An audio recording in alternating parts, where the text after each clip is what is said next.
मेरे प्यारे बच्चों, गुड मॉर्निंग। ठीक है, चलिए आज शुरू करते हैं हम लोग फिर अगला क्वेश्चन अपना। Question number 11, exercise 4.3। ठीक है, हाँ, क्वेश्चन नंबर 10 और क्वेश्चन नंबर 8 हमने छोड़ दिया था। ये आप लोगों का होमवर्क था, बताया भी था कि बीच के जो छोड़ रहे हैं वो होमवर्क है। क्यों छोड़ा, क्यों कंडीशन नहीं बनाई? क्योंकि एक्सरसाइज 4.1 में इसी तरह के दो क्वेश्चनों की हम कंडीशन बना चुके थे। आप लोग सॉल्व करिएगा। अगर कोई कंडीशन बनाने में प्रॉब्लम होती है तो हम आप लोगों को ज़रूर बताएंगे। ठीक है, चलिए अगला क्वेश्चन 11 क्या लिखा है। फिर ये क्वेश्चन हमारा बहुत काम का है, देखिए क्यों इम्पोर्टेंट भी है। दो वर्गों के क्षेत्रफलों का योग, दो वर्ग हैं, उनके क्षेत्रफलों का योग दिया हुआ है 468 मीटर स्क्वायर और उनके परिमाप, कोई दो वर्ग हैं, इनका बताया गया है कि दो वर्गों के क्षेत्रफल का अगर योग कर दें तो 468 वर्ग मीटर और उनके परिमापों का अंतर कितना हो जाएगा, 24 मीटर। ठीक है, तो दो वर्गों की भुजाएं ज्ञात कीजिए। चलिए देखते हैं कैसे निकले।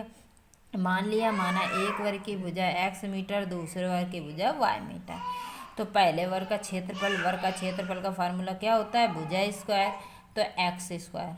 ठीक है, दूसरे वर्ग का क्षेत्रफल क्या हो जाएगा, वाई स्क्वायर, क्योंकि हमने भुजा स्क्वायर फार्मूला होता है और भुजा वाई मानी। ठीक, दोनों वर्ग के क्षेत्रफलों का योग, तो योग का मतलब कंडीशन बनाएंगे तो इनका क्षेत्रफल का दोनों का क्या हो जाएगा, योग का मतलब plus x square plus y square बराबर 468। इक्वेशन 1। दूसरी कंडीशन क्या है कि दोनों वर्गों के परिमाप का अंतर, तो हमें परिमाप पता होना चाहिए। तो पहले वर्ग का परिमाप हमने निकाला, परिमाप को फार्मूला क्या होता है, 4 इंटू भुजा। ठीक है, तो 4 इंटू भुजा हमने पहले वर्ग की x मानी थी, 4x मीटर, दूसरे वर्ग का 4y मीटर। अंतर करेंगे तो 4x माइनस 4y बराबर 24 दिया हुआ है। x माइनस पूरे में 4 का भाग जा रहा है, डिवाइड हो रहा है 4 से। x माइनस वाई बराबर कितना आ गया, 6 आ गया। अब देखिए हमने x बराबर यहाँ से मान क्यों निकाला, क्योंकि हम द्विघात समीकरण वाला चैप्टर पढ़ रहे हैं, हमको इसको द्विघात से ही सॉल्व करना है। इसलिए x बराबर यहाँ से क्या आ गया, y प्लस 6। x का मान हम कहाँ रख देंगे जाके, इक्वेशन 1 में। x की जगह रखना है y प्लस 6 x की जगह, तो x की जगह y प्लस 6 का स्क्वायर हो जाएगा, प्लस वाई स्क्वायर बराबर 468। ठीक है, अब a प्लस बी का फिर यहाँ फार्मूला लग रहा है। फार्मूला क्या होता है, अभी हमने पिछले क्वेश्चन में बताया भी था, a प्लस बी का होल स्क्वायर बराबर a square plus b square plus 2ab। ठीक है, तो a का जगह y square plus b square, 6 का square 36 plus 2ab y into 6 यानी 6y और 2 12y प्लस वाई स्क्वायर बराबर 468। वाई समान घातें जुड़ती और घटती हैं, ये भी जानते हैं। यहाँ प्लस लगा, जुड़ेंगी दोनों। वाई घातें नहीं जुड़ती, इस बात का ध्यान रखना, समान घातों वाले पद जुड़ते हैं, जो मतलब आप कहने का समझ जाएं। घातें किस में जुड़ती हैं, गुणा में, और घटती किस में है, भाग में। लेकिन जब घटाना और जोड़ वाला आता है चर का, तो समान घातों वाले पद जुड़ते और घटते हैं। ठीक है, वाई स्क्वायर 2y स्क्वायर हो जाएगा, 12y 36। तो ये इस तरफ आएगा, माइनस में आएगा, ये माइनस में आएगा तो घट जाएगा, माइनस का ज़्यादा है, माइनस का बचेगा हमारा। 2 का पूरे में भाग जा रहा है, हमने भाग दे दिया, Y square plus 6y minus 216 बराबर 0। वाई स्क्वायर, अब इसके गुणनखंड करेंगे 216 का, 216 गुणनखंड करेंगे तो 6 लाने के लिए 18 और 12 आएगा, 18 12 का गुणा 216 होता है और 18 में 12 घटा देंगे तो 6 बीच वाला पद मिल जाएगा, जो द्विघात समीकरण गुणनखंड का नियम है। ठीक है, अब पिछले क्वेश्चन, हाँ, अगर डायरेक्ट ये वीडियो देख रहे हो आप लोग तो ये गुणनखंड ना समझ में आए तो बहुपद से ध्यान दीजिएगा, बहुपद वाले पिछले पढ़े हैं वीडियो। ठीक है बेटा, बहुपद वाला जरूर ध्यान दीजिएगा। हमने पिछले वाला, जिसको ना है पिछले वाला दोबारा देखिएगा, उसमें हमने गुणनखंड बहुत अच्छी तरीके से आप लोगों को समझाया है कि गुणनखंड करते कैसे हैं।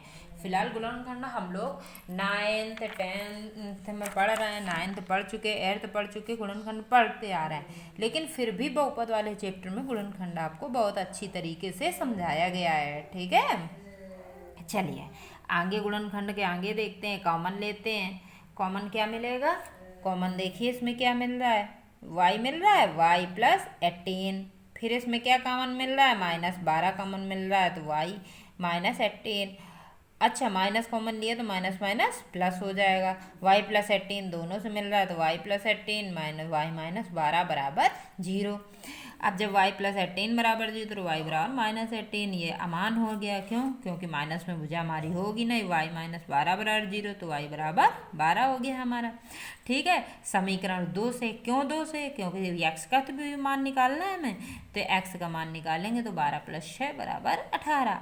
अब हमने देखिए यहाँ क्या माना था, एक वर्ग की भुजा यानी पहले वर्ग की भुजा x मानी थी, तो x का मान हमारा कितना आया 18, तो पहले वर्ग की भुजा कितनी आ गई 18। दूसरे वर्ग की भुजा हमने यहाँ क्या मानी थी y, तो दूसरे वर्ग की भुजा कितनी आ गई हमारी 12 मीटर। ठीक है, तो ये आपका क्वेश्चन कंप्लीट होता है। चलिए आगे देखते हैं। आगे अब हम लोगों को 4.3 एक्सरसाइज कंप्लीट होती है। अब हम लोगों की कौन सी एक्सरसाइज शुरू होगी? 4.4 एक्सरसाइज शुरू होगी। 4.4 एक्सरसाइज पढ़ने से पहले आप लोगों को हमने फार्मूले लिखाए थे, जो द्विघात समीकरण का क्वाड्रेटिक इक्वेशन का सबसे कौन सा वीडियो दिया था? फर्स्ट वीडियो दिया था, जिसमें सारे फार्मूले लिखाए थे हमने। फार्मूले कौन से लिखाए थे आपको?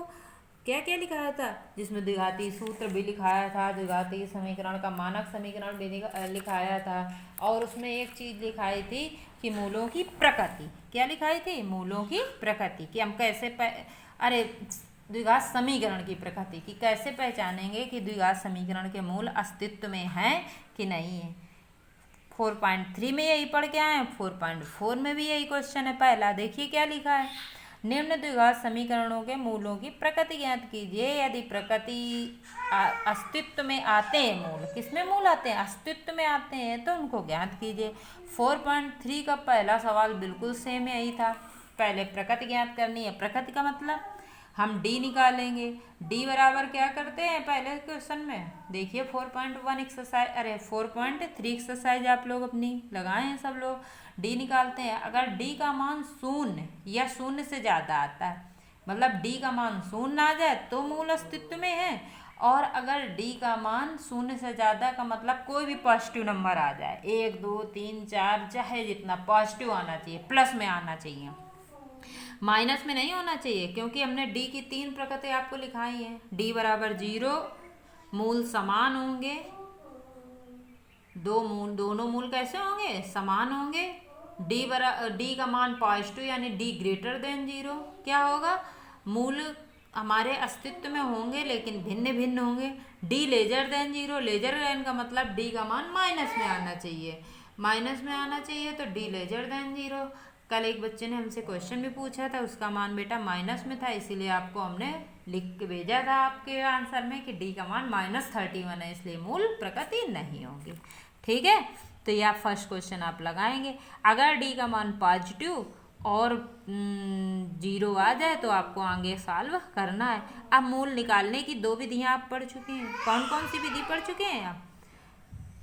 3 पढ़ चुके हैं। एक गुणनखंड विधि पढ़ चुके, दूसरी कौन सी पढ़ी? पूर्ण वर्ग बनाकर पढ़ी, और तीसरी द्विघाती सूत्र द्वारा। आप चाहे जिस विधि से निकालिएगा। ठीक है, चलिए क्वेश्चन 1 आपका होमवर्क है, आप लगाएंगे और हमें भेजेंगे कि आंसर आपके निकले कि नहीं निकले। क्वेश्चन 2 देखिए क्या लिखा है, निम्न प्रत्येक द्विघात समीकरण में k का ऐसा मान ज्ञात कीजिए कि उसके 2 मूल बराबर हो। अब इसमें शर्त हमें बता दी है k का मान निकालने के लिए। शर्त क्या बताइए? कि द्विघात समीकरण का मूल समान हो। देखिए जो इक्वेशन लिखी है नोट कर दी हमने। kx का अंदर मल्टीप्लाई कराया, kx square minus 2kx plus 6 बराबर 0 की तुलना द्विघात समीकरण के मानक समीकरण से कर दी हमने। X square plus b x plus c, a का मान k, b का मान -2k, c का मान 6। द्विघात समीकरण के मूल समान है तो फार्मूला क्या लगेगा? B square minus 4ac equal to 0। b का मान -2k का होल स्क्वायर माइनस 4, a का मान k, c का मान 6, 4k स्क्वायर माइनस 24 के बराबर 0। k स्क्वायर माइनस 6 के 4 का पूरे में भाग जा रहा है। k कॉमन लिया है, k माइनस 6 बराबर 0। k एक इससे आ जाएगा, k बराबर 0। एक इससे आएगा, k माइनस 6 बराबर 0, k बराबर 6 है। हाँ, k का मान 0 हमने आंसर में क्यों नहीं लिखा? k का मान अगर हम 0 लिख देंगे तो देखिए यहाँ हमारा एक्स स्क्वायर वाला पद ही चला जाएगा, एक्स वाला पद चला जाएगा, तो उसका कैसे द्विघात समीकरण होगा? इसलिए k का मान क्या होगा? यहाँ हमारा 6 होगा। ए का मान 6 होगा तो द्विघात समीकरण हमारा अपने आप 6 x square minus 12x plus 6 और जीरो। तो के का मान आपको इस विधि से निकालना है। किस विधि से? कि विभक्त कर 0। ठीक है, चलिए इसके क्वेश्चन दूसरा करिएगा। फर्स्ट आप करिएगा, दूसरा हमने लगा दिया है। धन्यवाद बेटा।